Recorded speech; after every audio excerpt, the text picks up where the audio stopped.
Oh, look at that. Look at that. We are live on the SideQuest, your beautiful, wonderful, amazing weekly group discussion, therapy session about video games. I'm one of the people that will be talking today, one of the hosts, as they call us. I am Dolly Demofsky. Joining me this way. Aha, it worked. Hey, you got it. I got to remember it's mirrored. _double_J, JJ Holder. How's it going, man? Oh, I'm doing great. It's a beautiful post Welon Sunday night. I just letting everybody know we are being joined by Elon Musk on our episode tonight. Just kidding. This is the real Wario. But SNL. For those that don't know, Elon Musk hosted SNL. SNL has a lot of folks who are gamers on their writing staff, and they are constantly trying to inject video games into their skits, whether it's esports or I think they've done like 3 Mario skits in the last like 12 months. And the SNL writing teams always tend to skew a little younger than some typical sitcom writing teams. So I buy that. I can understand that. Of course. Well, JJ, hey, it's good to have you on tonight. A nice calm Sunday evening. There's nothing going on. It's just a relaxing night. It really is. It's Mother's Day. It's Happy Mother's Day. Happy to all the mothers out there. Happy Mother's Day. And for all the people who are not mothers or aren't around their mothers, happy Sunday night. Happy Sunday night. Yeah. Happy Sunday. Hey, you know what? Let's get into some news right away. We've decided we're gonna do a quicker episode today. Get into some of the news and some of the other stuff, and get in there, talk about stuff, and then just hike on out because I want to play some more video games, and I've got stuff I can actually talk about that is kind of interesting and stuff that JJ will laugh at me uncontrollably about. But we'll get to that in a second. We're not what you're expecting. We'll talk a little bit of news. Revealed this week is a brand new game from the folks over at, why didn't I not just freaking click the button here? Hold on, I'm gonna click this button right here. I'm gonna share the screen so that everybody can see. A sequel to Judgment, known as Lost Judgment. There we go. Lost Judgment, the Yakuza spinoff. I'm gonna hit the play button on the there you go. You guys can see that right now, the trailer. I have muted it so we can kind of chat over. Hey, did you ever play the first Judgment game? I did not. When did the ESRB change their logo to be like the Intel logo? It's that. Oh right, yeah, I didn't know. Let me. Well, I'm rewinding that so I can see that. Oh my gosh, yeah, you're right. Holy cow! ESRB inside. Wow, that's wild. Didn't know that.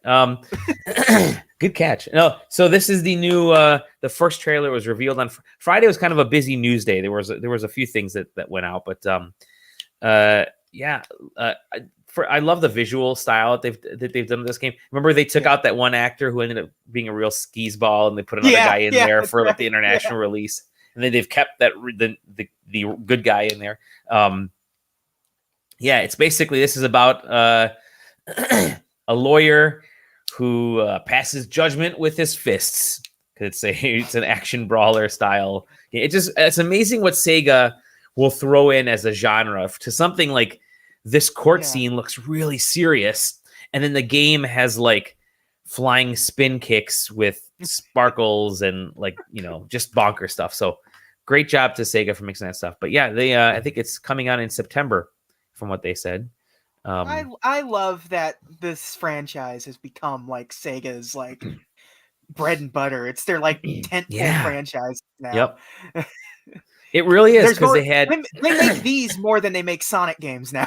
So. Yes, thankfully. Although I think Sonic Mania 2 is rumored. Anyways, there's a whole Yakuza universe now, a whole multiverse universe, the MCU of Yakuza stuff.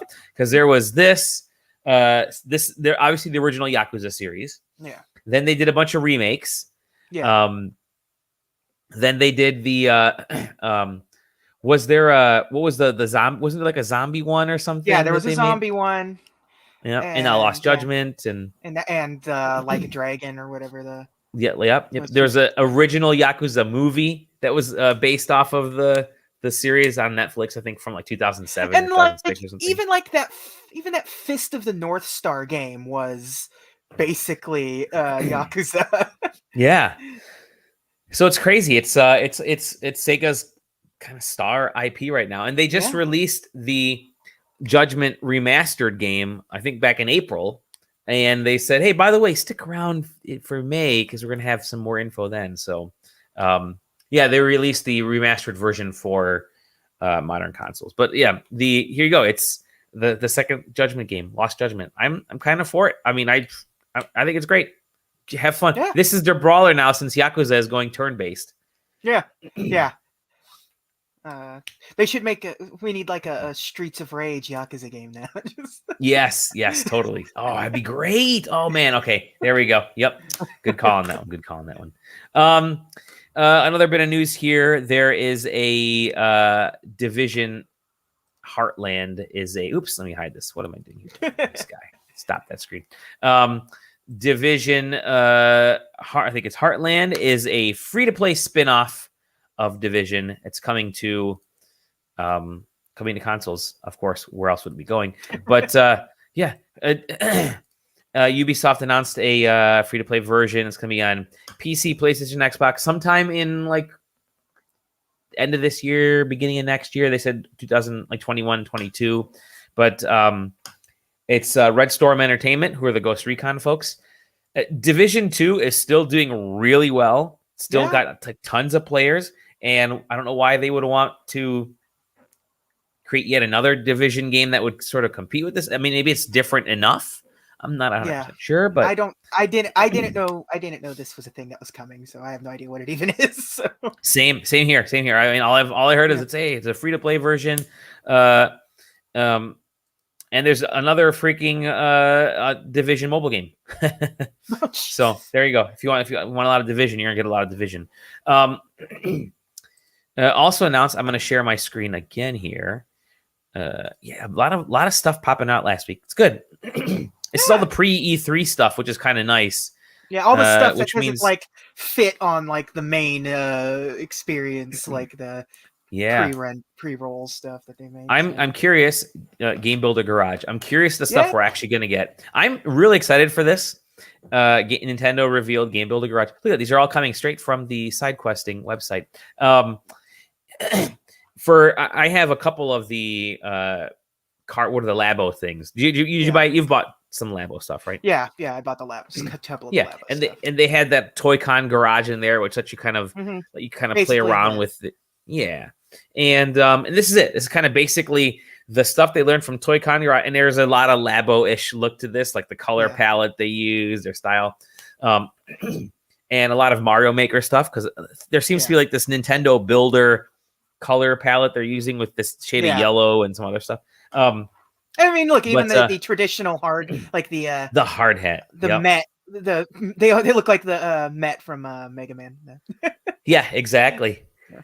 But it's there you go. You can see them making a game here. Nintendo revealed this just little game dev software. Yeah. But it, if initially it looks like, oh, that's kind of really simple and it's just you're just kind of sliding these boxes and putting a character here and there and making a thing, but a platform. But it gets really in depth from you see later in this trailer and even on the website, like, okay, you can make a little shooter thing. Sounds simple, kind of fun, kind of easy. Okay, yeah, visually not that great, but there's an actual, I think it's going to show it here in a second. You can actually make there you go, draw your own pixels. Yeah. You can make 3D worlds where you're driving a truck. You can make little, Game and Watch type things. Suddenly the stuff, there's card games. It looks like there could be potentially some, there's a cooking game. I really see people having a lot of fun with this. I really hope Nintendo doesn't make it a pain in the ass to like enjoy people's creations. Yes, yeah.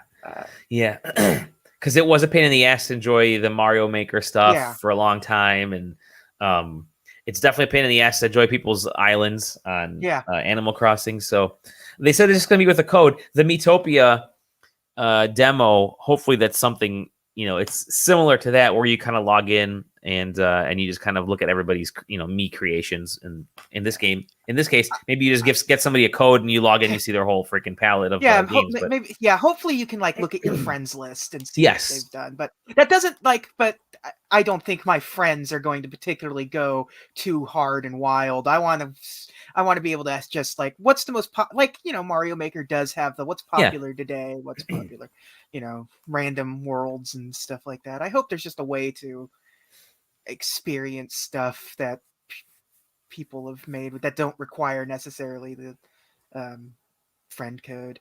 I think what's kind of cool with this is anybody can be a game programmer, and where Nintendo really had an opportunity. Okay, so Nintendo really had an opportunity with Labo to get it into schools, and they didn't. I think the problem was they said, "Here's the kit to make the piano. Here's the kit to make the robot. Have fun with stuff on the side with your own paper and your own." Well, kids didn't want to do that because they took it. They did take it to like a couple schools, I guess, and a couple kid events, but the kids wanted to make the stuff that was already there and not necessarily, new things. See, there's a little bit of a learning curve to create new things. Nintendo should have made. And as Roblox has shown us, kids, when you just give them the tools without any of the distraction, they'll do some crazy shit. Yeah, exactly. Totally. And I think what Nintendo should have done is just made a maker kit. And they did that with the Lego Mario stuff where they sold you, and I'm looking at the box where they sold you a maker kit. It's like, here's just a bunch of different Mario related pieces. Do what you want with it. Make your own levels. I mean, they sold those original levels that the kind of little mini world to play sets, but they said, here, have fun with this, make your own. They needed to do that with Labo to say, here's a bunch of like they sold you like a little packet that had like stickers and a couple little things in there, but they needed to send you like a cardboard box just full of like random shapes just like the big bucket Lego, just like here's a bucket filled with 10,000 Lego pieces and no instruction manual. Here you go. And have fun, So, but this seems like it could be that direction. Maybe I think the Labo branding is actually really good because of the word lab being in it, and it's kind of a bummer that that's just sort of dead now. Like, did you ever play the WarioWare DIY? Yeah, I still got it. I'm looking at it over there. That's like it was impressive what people were able to do with that when you sort of because it wasn't particularly deep tools, but they were deep enough to do some crazy shit. And I can't wait to see how people break this Garage Games thing, like what kind of ridiculous stuff. Pixel artists can maybe do some incredible things with this. I think it's going to be really cool. Remember how much people were able to break like Little Big Planet, like fully functioning calculators and stuff for like no real reason other than just to do it. People were remaking full games and levels and stuff in and to Little see Big Planet. To see the stuff that people are doing in Dreams right now is ridiculous.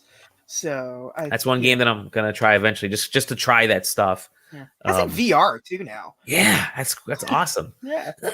So I think this is like it's a very Nintendo way. I mean, it even says you'll get to learn, guided missions from the I don't know. I Nintendo guess designers, but I guess I wonder how much this will help a kid with like real world like use, like how much these tools will help work with them if they decide to actually move on to like real deal game development. Like I wonder. I agree with you.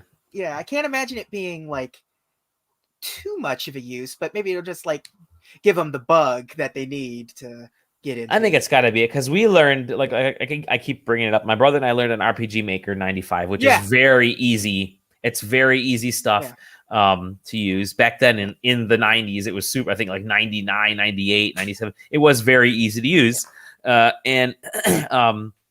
Oops, there you go.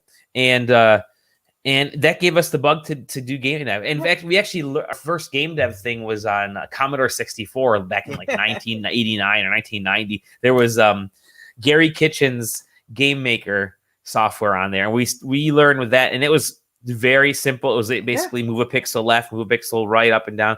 But yeah, you can get the bug from stuff that's really easy. I do hope that there's a very good WYSIWYG editor, because the Mario Maker editor is actually really nice for folks that just want to quickly put these 2D levels together. So I'm hoping that whatever this app is, that we don't need it to be especially for kids. You don't need to have it be completely abstract and then hit compile and then have the game pop up and be like a mess. Yeah. You must have a separate folder system for these.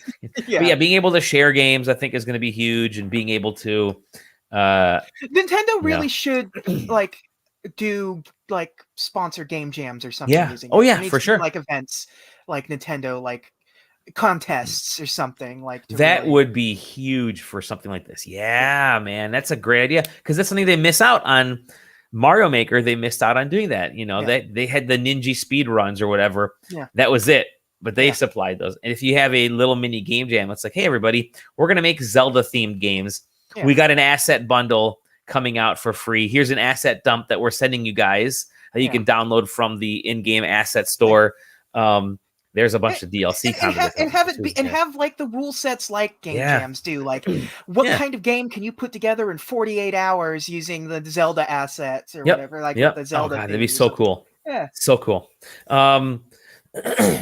Maybe someone will make Sunset Overdrive now that the Sony PlayStation has re-upped that trademark. Sony has trademarked Sunset Overdrive, which to me is beautiful. So that game is an Insomniac game. It's not an Xbox game, as some people might think it is, but it is actually wholly owned by Insomniac. Now, maybe it had some exclusivity on Xbox. I'm not sure. That's why it never came to PlayStation. But I mean, look at that, beautiful. I love that key art right there. It's so gorgeous. And that's like the game style. Rules. It really does. It really does. That was a great early generational game for that system. And it had such a cool, cool, like visual, like aesthetic. Like the whole energy drink nonsense was very fun, and visually, it's very charming. Yep. And I'm so glad. I mean, if Sony's somehow bringing this back, whether it's just the original game, maybe a remaster version, because you can play it on Steam, I think, and a couple other. It's on like Game Pass and Game Pass and stuff. But bring it to. It's fast too, which I love. A nice fast shooting game. And you know what? With Sony sort of dying for games, I mean they've been losing the PR war to Microsoft with all the Bethesda and all the Microsoft Studio stuff. If they can swoop in and say, hey, we got a bunch of other projects, stuff that you guys already know about. Like, Sunset Overdrive isn't Elder Scrolls. It's not Starfield, but it's a really nice. It's an IP. It's a fresh IP that people love. It had a niche audience that is still there. It's people still kind of crave this game, and Sony. I mean, they were really deep into, because remember they had the list where it's like, what games do you want to see come back? And and they really worked hard to get that. They love a good cult classic, and I think Sunset Overdrive is falling into that cult classics phase of things. So I agree. I completely agree. Last but not least is, I'm gonna click back out. You guys get to see behind the scenes. Discord's rebound is PlayStation, which I think is just really funny. After all that Microsoft stuff and Discord for sale and everything the Discord wanted to go alone, they ended up going to PlayStation, which I think you were saying it in the group chat is really smart for Sony. Yeah, really Sony needs it for because PlayStation Plus isn't the interface for all of this stuff is not the greatest for the PlayStation ecosystem. So shoving Discord in there and just if every company switch to Discord for the voice chat stuff, and I would be I'd be thrilled. That's totally okay with it. The most convenient. Microsoft must have made a really I wonder what they did. Like, there must have been some choice where that Discord wasn't going to be happy with, seeing their hard work get folded into teams, right? And then oh well, fuck these guys. Microsoft must have made some sort of said, well, if we buy you, this is what's going to happen, and we're going to do this. I'm like, you're going to put a lot of our guys out of work, so I don't think we. And this arguably, so what it is, it's Sony took they already had a little bit of ownership in investment in Discord. They've upped that investment even more now, and they're saying, hey, we're going to put like, we're gonna roll Discord into PlayStation. Part of your online experience. It's the video game Hulu, basically. It really is. Yeah. It's like Disney kind of had an investment in Hulu, and then if Disney Plus launched, they put more money into Hulu, especially after they bought Fox. And so it's like, okay, here we go. So it's I think it's a great investment for PlayStation. It's great for Discord. It keeps things independent-ish enough where I don't have to worry about like stuff that we write in our Discord appearing in a Microsoft server later on. Yeah, I had a friend who said, like, we use Teams at work, and I don't need them to know but the other stuff I'm doing on Discord. Like, I don't need to explain to them what my podcast is when they exactly. Yeah. So I'm excited. I think it's a match made in heaven, and I think it's something that it'll be good for both. But I think that was it for the news for this week. I'm sure there'll be more popping. It's going to be a busy, from all intents and purposes, it's going to be a busy week. I know there were like a lot of monetary results were over the last week. Nintendo, Sony, like everyone's making tons of money because of the pandemic and some of the yearly stuff. We got some more Nintendo sales numbers showing just wild sales numbers. Yeah. They're unstoppable right now. But I think we have 1 month until 1 month and 3 days until E3 kicks off. And so I think maybe either our next episode or the episode after, we may have to do our big prediction show, since we may actually have an E3 thing to predict this year. Hey, so that'll be kind of fun. But let's get into some of the stuff we've been playing. I'm going to let you go first, and then I'm going to dive into some of my things because you're just going to have a blast with some of the idiocy that I've been playing. I have been playing Resident Evil Village. Yeah, I want to hear about this. That's all I've been playing. I paused my game. I am about to hit the final boss. Immediately after I hang up this, I'm jumping back in, and I'm probably going to beat that game tonight. I'm most definitely going to beat the game tonight. Fuck, man, I love this game. Yeah, sweet. So, I loved it. So, did you play 7? Yes, I haven't completed 7 yet, but I'm gonna get back into it. I really did. I really liked 7, and I think you and I talked about it. Playing it in VR. Yes, that was. I just before this came out, I just finished up my second ever playthrough of 7. This time not in VR. Because it's on Game Pass, so I was able to just sort of play it on my laptop, like crawl into bed, and I could play it that way if I felt like it. But and I did the Not a Hero Chris Redfield expansion is free. Nice. So got to play through that, and this picks up not super long after the events of 7. It starts hard, and it goes for it. It's kind of so all the stuff that you've seen, like is all of the castle stuff. So the 2 demos, the village and the castle demo, that is very, very early in the game. And I was actually kind of blown away that all of the messaging is around the castle, like every bit of advertisement and everything. And you got Demutre with her big giant vampire lady stuff, and that is such a small part of the game. I was actually kind of like, when I was done with that, I'm like, wow, there is a shit ton of this game left. Really? Yeah. It's so funny because there's none of the other marketing has given you too much of any idea of what's going on besides Lady Demetre. Yeah. So it's like, because they don't show you, like, you've gotten a couple of glimpses of the other like main villains of it and some of the Chris stuff. But boy, it has taken some wild turns. Love it. All right. And the world building stuff, like it's connecting to a lot of the previous Resident Evil games. Is it really? Okay. Yes, it's definitely connecting a lot of dots to the earliest, like back to Resident Evil 1 and stuff. Oh wow. So there's some dots being connected. So it really is firmly in the Resident Evil universe. Yes. In the reverse. Yes, it is definitely. Yeah.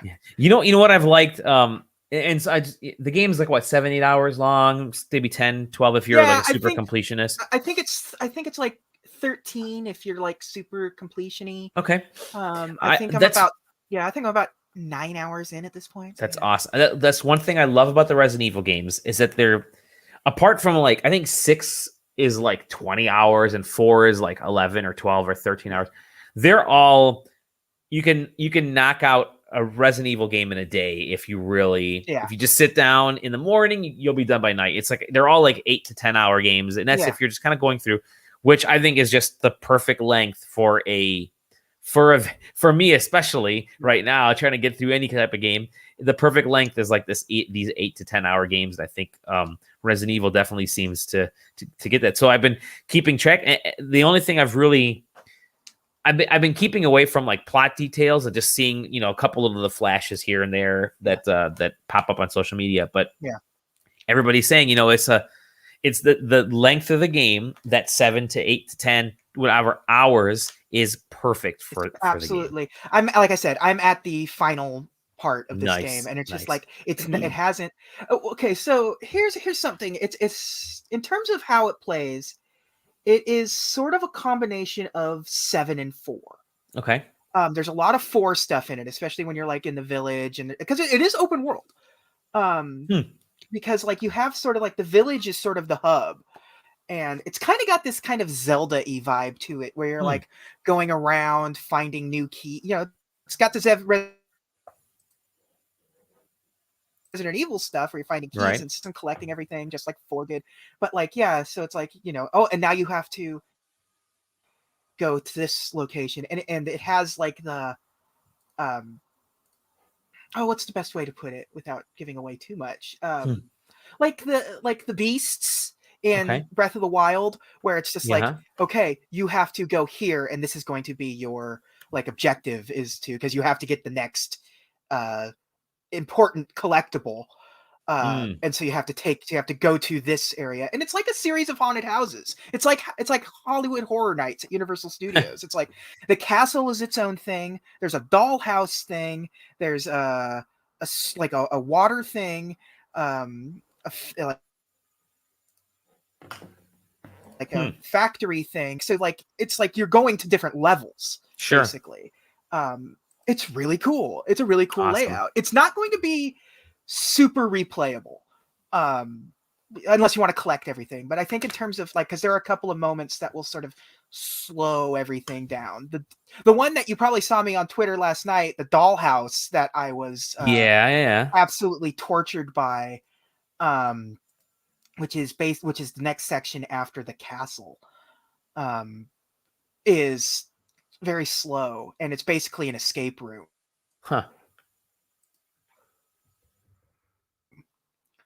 Very, very, very minor spoilers, but they take away all of your like items, and it's just you like solving puzzles and going through and doing stuff in there, and it's very cool. But it's going to not be fun on a replay, because what's cool about it is the unknown, and once you kind of know the gimmick of the level, it's just gonna be a time waste.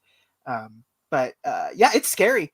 It's got me a few times. Like in the castle. In the castle, there's nothing more terrifying than like hearing her footsteps or opening the door and there she is. It's scary. And there's a couple of very fun directions where they like lead you to a scare point, which is very fun. Like they intentionally, it's like the dogs jumping through the window goof in the first game, where the dogs crash through the window. And when they did the remake, how they changed it, like you're expecting the dogs to crash through the window, but they don't. But when you go back later, they finally do. It's that kind of stuff where they know where the perfect way to scare you at that moment is. So it's good. It's very good. And it's, it's werewolves and vampires. Those are always good things. Yeah. That's cool. And how it controls well? Yeah, it's Resident Evil 7. Okay. It's exactly same the engine. Same. Cool. Same engine. They've been refining that engine. It's really well. too. I mean, that's the same one they're using for Monster Hunter Rise, I think, for the Switch, and they're all the other Resident Evil games that have come out recently. So Capcom's engine is pretty awesome. Yeah, and they also streamlined the inventory system. It's a very Resident Evil 4 inventory system, or like any early Resident Evil where you're like shifting things around and stacking them and like moving them. So it's like, okay, if I put these here, playing Tetris with your inventory. And even the merchant character that's in this will say, "What are you buying?" Sweet. And then laugh about it and says that's just something an old friend used to say. So great. That's great. I love those little pokes. That's awesome. It's fantastic. I fucking love this game. Great. That's good. I can't wait to see, because there's a lot of questions I need answered, and I'm hoping this last stretch is like a Metal Gear Solid-esque like movie of just bonkersness. 2-hour CGI film. Yeah, it's been bonkers, and I hope this, because it's gone like this ending. It's so far it has gone off the rails, and there's been some big set piece stuff that has been real goofy towards the end here too, which I've been a big fan of. So one of my favorite aspects of some games, of a lot of games, is where like you'll be watching something and then some big reveal will happen. You'll be like, what? What? Yeah. But then at the same time think, but that works. It totally works. It's so cool, Well, it's funny too, because it's hard to. Ethan as a character is very weird, and they don't really explain a whole lot about Ethan, because if you remember, there's a scene in 7 that is very odd, that is optional at the very beginning when you fight Jack for the first time. Yeah, okay. There's a moment where he can cut off your leg with his little shovel. Oh, that's right. Yeah. And then he just puts his leg back on, pours the medicine over it, and he's fine. Yeah, and like. And in this, he gets his hands get fucked up again in this. Sure. And it just like, what's Ethan's deal? Why is he always getting injured? Yeah, I understand the hand doing part, it to yourself. It's the only thing you can see, so you got to kind of visualize the damage with his hand. That's funny. Yeah. Well, excellent. Resident Evil Village. Yes, fantastic. Yeah, highly recommended. A+ for me. Sweet. I'll be hopping into that. My first Resident Evil was 4. For the Wii, I actually played the motion version, and I loved it. Yeah, it was so good. And then I've been kind of nipping at Resident Evil since then. Like, I think I played the Revelations games, which are surprisingly really good. And then I picked up, I think, the original version, the remake for Switch. I think that was available for a while ago. So yeah, I'll be slowly moving them over to them. And 7. People always kind of make fun of like the original Resident Evil, but I like the cinematic way like the first Resident Evil and the remake handled it, with like the forced perspective stuff. The camera is here because it is trying to replicate a horror movie where people's like, well, there's something down the hallway and I can't see it. How am I supposed to shoot it? That's exactly right. That's the point. You're supposed to go down the hallway. It's like, the tank controls are awkward, but it all sort of blends into creating this very scary experience, to like forcing you to like, I hear it. I know it's at the end of this hallway. I know I am going to step forward. The camera is going to shift, and there's going to be at least one zombie there, but I really don't know what that number really is. Yeah, but sweet. You lose. I think that's the first person stuff really kind of helped this direction a lot. I hope that this it keeps going. I hope 9 follows this, because I just recently played 2 and 3, and as much as nostalgic I am for 2, I never liked 3 that much. Playing them that way just reminded me how much more I love 7 and what it's doing. Much scarier game. This one's obviously more action oriented, but it's still very scary. It's found a good medium between action and scary, which 4 did a pretty good job of. Even though 4 was way more action than scary, I think this one blends that line a little better. So I hope that yes, they are going to be remaking 4. It's obvious. Well, they know the VR. I was gonna say the VR version is coming out, but they got to be remaking an actual full on remake. And I have to assume 4 and Code Veronica are going to be getting them, because you don't really need to do anything else after that. But I really do hope the next mainline one stays with what they're doing here. Yeah, sure. And 7 was written by like an American writer, which is why it was so like it was the first time ever. Yeah. So why it was so different and why it was such more horror focused, like slasher horror focused. So stuck in a house, stuck in a mansion. Yeah. So cool. 9 better be first person spook game again. Love it. Yeah. Anything else you've been playing? No, I got to play. I finally got into the Xbox Cloud game. Okay. Yeah. So I just kind of trying it out. Playing with that. Works like shit on my phone, but works great on my laptop. The Apple, and we haven't talked about the Apple stuff, which has been really interesting. The Apple versus Epic stuff this week, but we'll wait till Aaron is on the episode, because he does a good wrap of those. But I'm hopeful that they figure out a way to get an actual Xbox streaming app on because the app has been finished. Apple won't approve it apparently. So when they get that up and running, it'll be awesome. But can't wait. I'm gonna talk about what I've been playing now. Okay. I'm gonna start with the one that I've completed, and I can finally never talk about again. That's Bravely Default 2. Okay. This is I fall into this habit, and I talked about it before, where I spend months playing an RPG, because I nip at like play an hour and then like 20 minutes the next day, and then like 5 minutes at a time, like 5 times throughout the day. So I'm never like getting to actually sit down and play a game and JRPG. And I'm a huge JRPG fanatic. I love it. I love the grinding aspect of it. Took me long enough. Bravely Default 2 has a moment, and I'm kicking myself for not doing this earlier. There's a moment in the game. I think there's like 7 chapters in it. Chapter 6, you can actually kind of make it through to chapter 5 or 6 relatively quickly. There's a moment where you get one specific job. I think it's like chapter 6, maybe chapter 5, but you can it's chapter 5.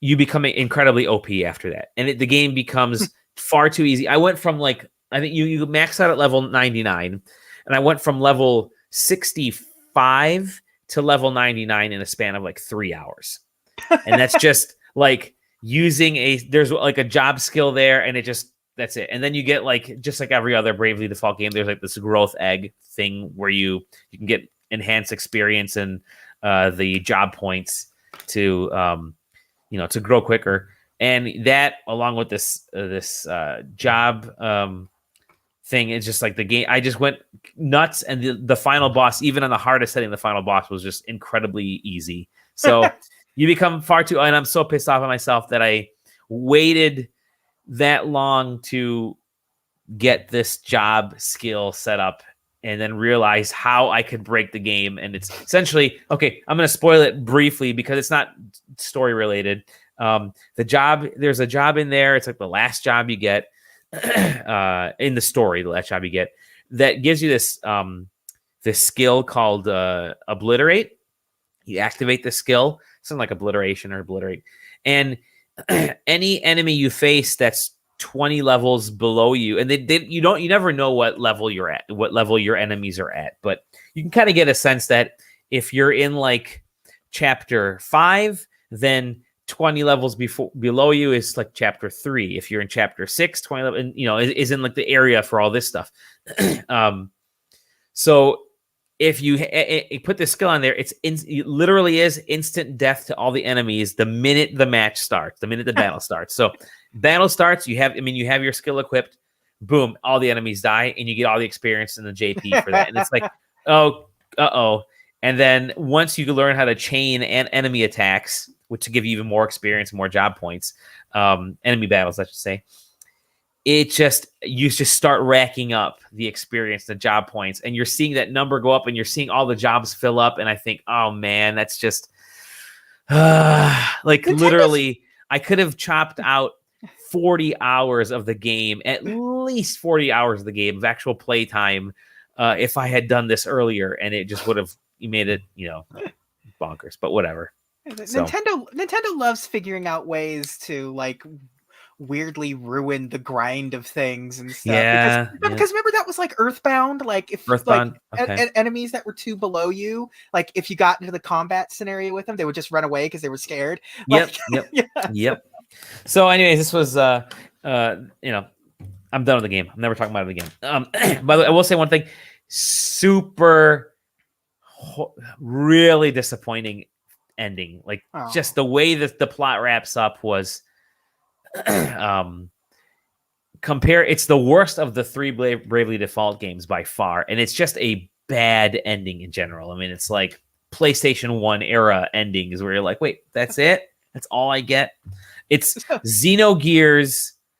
It was Xenogears is the one game from Square Enix, right? I think it was like the one RPG in the Xeno series they had. It's remember that final disc. They never completed the game. They just put everything in like a text document to pop up. Yeah, that's basically this ending to this game. So disappointing. It ruined the rest of the game for me by doing that. So whatever. It's that Simpsons episode. Like, oh, how did the kids get off the island? Yeah, let's just say it was Mo. Just say it was, that's basically what it was. Yeah, it was Mo. But so I needed. Yeah. So I was gonna say, is it a rent, pass, or buy? What is the? It's rent. It's Gamefly it. Gamefly it. Because it's the kind of game like again, there are some interesting story elements, beautiful artwork, but the colors, the palette swap. Literally, there's palette swapping after chapter 1. You're just fighting against swap palettes of enemies. I really do think they rushed this game. I think they wanted to get it out by a certain time before whatever Nintendo's plans were for the rest of 2021. What's the team on Bravely? The same team that did Octopath Traveler, the same team that did doing Project Triangle. So it's that Square Enix kind of sub team. But this does feel like Square or Nintendo. It's probably Square. Who knows? Just said, you know what? Let's just get it out. Let's just get it done. However you want to do it, as quick as possible. Do palette swaps. Just finish this ending. It really does feel like it's not half-assed, not incomplete, but just it feels kind of rushed. Some of the aspects of it. So it's playable. It's fun, but it has the sort of budget mentality where it's just like, let's make this without wasting as much time as possible. Yep. I think they probably went way over budget on Octopath Traveler, and they probably scaled back quite a bit on this game. But then that left a lot of potentially cool things. Like the other Bravely Default games felt like they had much bigger worlds and much deeper stories and plots. But anyways, all right. So I need a palate cleanse after that, and I went right back to Mario World and Bowser's Fury and completed Bowser's Fury, and holy cow, that is one of the best modern Mario experiences. It's cool. I love Bowser's Fury. I hope they make like a follow-up. Like, I want more of that. They did a really good job at just sort of like so good redefining what Mario can be. Yep. Like that whole so that was. It's not the Mario 3D World gameplay, right? It's more of the Mario Odyssey. Actually, it's more of like Mario Galaxy style controls and gameplay, from what I figured. Mario Odyssey, as much as I love Mario Odyssey, isn't a particularly great like Mario game. It doesn't really feel like or act like a Mario game. It just feels this feels like a Mario game. Yeah. There's great moments. There's like 100 shines, which are the cat shines you have to get in this game, in this mini game, this 4-hour mini game, 3.5-hour mini game. To be a completionist, then you open up like you can be like Super Saiyan Mario all the time, but it's just freaking. It's perfectly set up to let you open up as much as you want to. You have to get 50 shines, I think, to actually beat Koopa. Yeah. But you can get like the first, once you get in a roll, you're unlocking them quite quickly. But then you start to figure out, oh wait, if I got the shine, like there's this thing called Fury blocks that you have to blow open, and you find out they're basically like these silver blocks with Bowser's like face print on them. Yeah. And you don't know how to ever blow them up because none of the bombs work, none of Mario's suits work until Kaiju Bowser pops up and he shoots his flame at you and they blow up and you're like, oh shit, oh, and there's a cat shine there. And I saw all these all over the place. Now I know how to unlock even more cat shines. So you go and unlock like another 5 or 6 or 7, 8 cat shines. And it's cool because it feels like it's got the depth of a bunch of small Mario games, like a bunch of, Mario levels all linked together, all easily traversable in one area, in one zone. You can zoom into one, get out of that one, go to the next one, but it's all open world, and it's such a great feeling experience. I am so positive that this is going to get the Captain Toad treatment. Yeah, it's going to just get its own standalone thing that's going to expand on like this cool extra thing that was in this game that we made. We can make it, make like a fuller game out of it, or a budget game. Put it in space, put it underwater. And they had a bunch of different biomes in this. You had like a little mini desert biome. You had an ice biome. It really did feel like, so I'd love to see the original Super Mario Brothers game done as sort of this one Bowser's Fury type, because it does kind of feel like that in a way. Oh god, I think you could do some cool just stuff. Just this sort of like seamless transition, as if Super Mario Brothers was just one singular experience without like it's level completely. 1, 1, 1, 2, 1, 3. It's just like whoop whoop whoop until the end. It's so good, so good. So Bowser's Fury. Then that got me into playing Mario 3D World again, and remembering all of the ins and outs of that game, and just kind of plowing through those levels because they're just fun, just joy. That game is like Mario 3D World is definitely like the Mario 3D experience. Like, I think it does Mario stuff so well, like traditional Mario stuff. Yes, it's basically Mario 64 too. It plays like Mario. Like, I still think like the Galaxy games are like the best like 3D Marios, but they're not really Super Mario-y. Like they get to be a little right. Like Odyssey, what we were just saying. Like they sort of, it's them redefining what Mario can be and doing it very, very well. Yeah. But like just Mario 3D World is such a nice traditional like Mario. It really is. It is. It feels very traditional. Just get those jumps because it's some of the jumps you can get kind of miss some landings. That's happened to me a couple times, but it's just so good. It's fun to get back into that game. And again, I like having Mario 3D World, and I like having the 3D collection. I like having these older games because I can jump into them whenever I feel like it. Mario games are really good about that. You don't have to complete a Mario game in one playthrough and never play it again. You can kind of be like, I'm going to dip back into it again and play it again later on. So play one world now, and then in a month or two, hop into the next one. There are times where I'm just like nostalgic for Mario 64, and I'm like, I could just play through Bob on Battlefield, like there you go, the stars there, and sort of get my sort of nostalgia kick out of it and call it a day. I don't need to play. I don't need to get all 120 stars again or whatever. Like you play Mario games different, that's for sure. Another little joyful experience. I've been playing Pokemon Snap, so getting back into that. You're actually out of the 17 friends that I have in Pokemon Snap that are online. You're right. I'm at the bottom, and you're right above me. So my goal is to get enough points to just hop over you. Now I'll be number 16 at the end of tonight. What was it? Did we talk about it last week? Because it just came out. I think it just came out last week, and played it. I played it like the one sit down with it, and I haven't touched it since. And then Resident Evil came out. That happened to me too. Yep. But again, a really enjoyable game. It's not. I'm not madly in love with it. I never played the original Pokemon Snap game, and I'm not like super in love with this one. I mean, I've done the whole kind of first section, and you do that at night, and you get the glowy Pokemon stuff, and you learn to do fruit.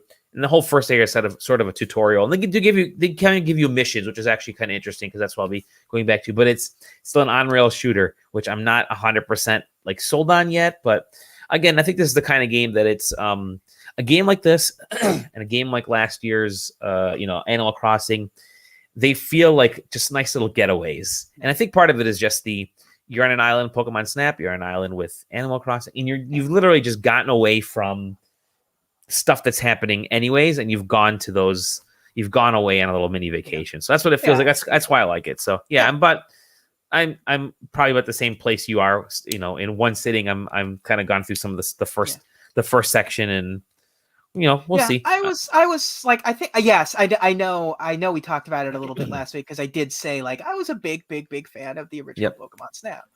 I mean, I did the whole go to Blockbuster and get some stickers thing. Yeah, there you go. Yep. It's just there's something rewarding about going through and doing better the next time. Yeah.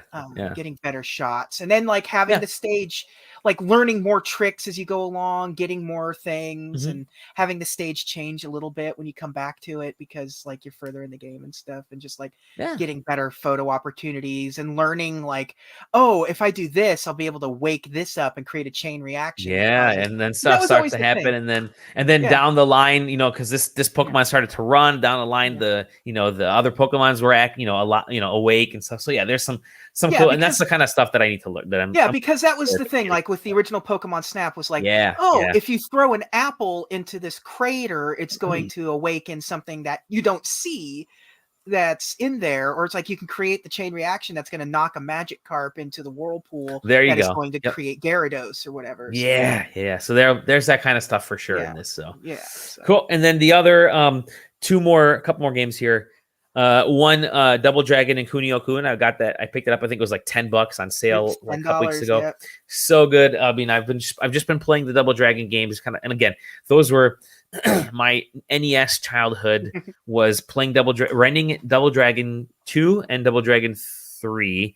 But I think a buddy of ours had the original Double Dragon, and we would just go to their house and just play. It's like, hey, let's play Double Dragon. That's the era of games where you're like, you guys want to play Double Dragon? Yeah, let's play Double Dragon. You want to play Blades of Steel?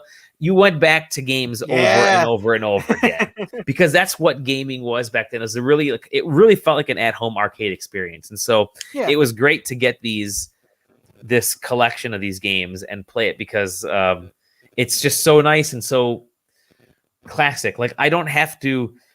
Again, these are the kind of games where I'm not going to like play it, complete it, and wipe it off my Switch.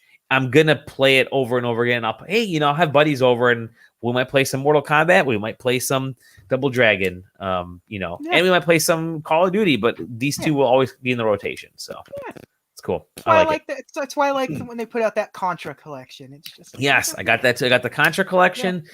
This one I've gotten the Castlevania collection. It's just nice to have these games for like personal little speed runs. But the other thing, I played through more of the Metopia demo because I didn't really get a chance to play the original game. My daughter did. She plowed through it, but I did this so I could download all of the wild faces that people are putting together for their Miis. And I really do think, I think we talked about it last week or whatever. Yeah. I really do think Nintendo can do some fun stuff with this as their actual future Mii maker. Put some masks on and makeup and stuff because it really is kind of fun. Yeah. It's so weird because like, it feels like Nintendo, like every once in a while, it's like, oh, Nintendo's like drifting away from the Miis. And then they'll do this. Yeah. And it's like, clearly they're not getting rid of the Miis, but they have virtually no presence in the Switch. Right. Like, because that was the fun thing, like, with the Wii, the Miis were like, usable characters and like everything. Like, but I guess the worst part of that was it kind of stripped away some of the sort of other games that would exist. Like, it's like, oh, we're not making Mario Golf because we have Wii Golf. Yes, right. Like, we're not. There's no new, like, this what could have been a WarioWare game ends up being like, Mii Party, Mii Party or whatever, like, that kind of stuff. So, but yeah, it's so weird that like I don't know what the future for the Mii's hold on the Switch, but there's certainly these are popular, yeah, especially since like the whole Mii thing is like. It made sense with the Wii branding, but now now that there's just this weird Switch. It's Switch. Yeah, I think we'll get, it'd be interesting to see if we get like Tomodachi Life or other lifestyle games. That's something Nintendo is missing right now. I have to assume Tomodachi Life is coming. That was a huge game. Nintendo is missing some of these lifestyle and casual games. I mean, Animal Crossing was one thing, but getting Wii Sports or whatever versions, Switch Sports, whatever it's called, would do massive on the Switch. I really do think it would do great on the Switch because people do want some of this indoor, type of gaming stuff. I mean, Ring Fit is doing awesome. We saw the Nintendo numbers, so it would bring be back nice. more. It would be nice if they did just like port over the Wii Sports games or something, because it's like it really is kind of lacking that. Yep, kind of Nintendo stuff. Land. Give me Nintendo Land. That's the one I want. Nintendo Land. Yeah, fantastic. I love Nintendo Land. I mean, that game would be great. I'm glad we're getting that Mario Golf game. That looks so good, and that's real close. That's next month or something. That's next. So this month you got Miitopia, and what they got the detective games, Famicom games. Yeah. Next month you got Mario Golf, and you got the Builder. Yeah. And then July you have Zelda remake, and you got another game, and then August I think is No More Heroes. So Nintendo has a pretty strong lineup. I mean, they've actually had a really good, when you think about 2021 compared to 2020 and before that, they actually have even compared to like Sony and Microsoft in terms of first party stuff, they really have a pretty strong first party and exclusive stuff is looking pretty stout. The last game this is a Nintendo-ish game. Okay. And I'm just gonna play it. All right. I'm gonna show you what I have here. Get ready. Downloaded the ROMs for this. The Faces Link. The Faces of Evil. And there's a Philips CDI games that Nintendo does not remember. We'll not talk about. If you think that they won't talk about the Virtual Boy, they still manage to put Virtual Boy stuff here and there. They'll do a fun little nod to it. Yeah, it was in not this. Yeah, Tomodachi Life. Life had it. Yeah, I think it was even in like Smash Brothers had some whatever, Spirit or something. You will never see this ever. Yeah. Because these games are so bad. I wonder if they like owned these outright, like fully, wholly, like what is there, like how does it exist like in the world? It's like right. So you're playing this?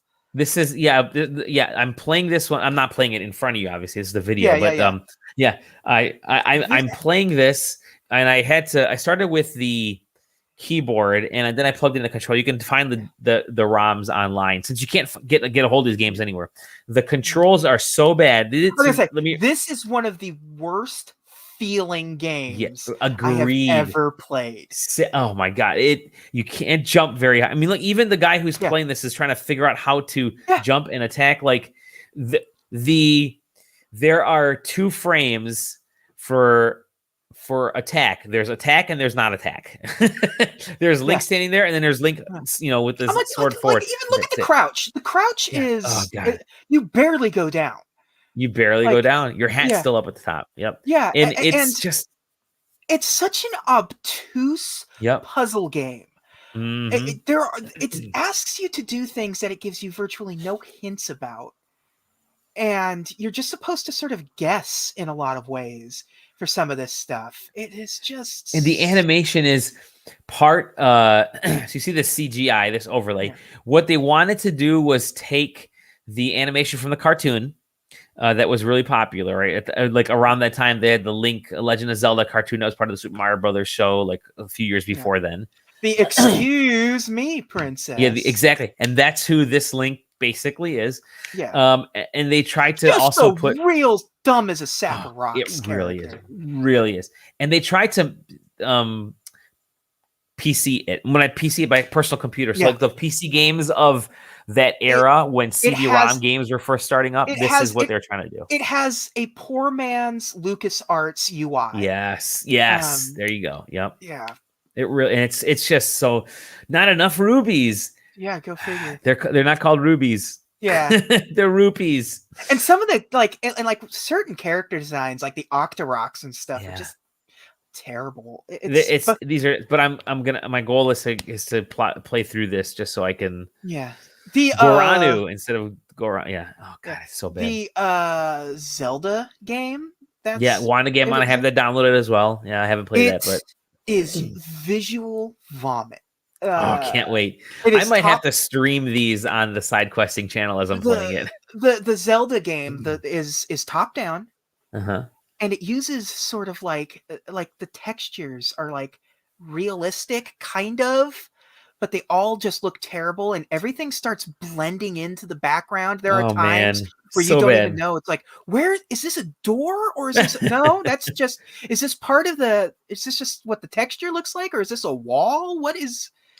Oh, God, it's just so bad. So bad. Well, I'm gonna torture myself and play through it because that's the kind of person I want to be when it comes to this these games. Oh, yeah. I never played them on CDI. I didn't own a CDI. Nobody owned a CDI. Nobody owned a CDI. Yeah. Everyone owned a PlayStation instead. This is what birthed PlayStation was these two games. So that's my goal, is to check these out. What was the? Because they also did. These are my Resident Evils, basically, because they're that terrifying.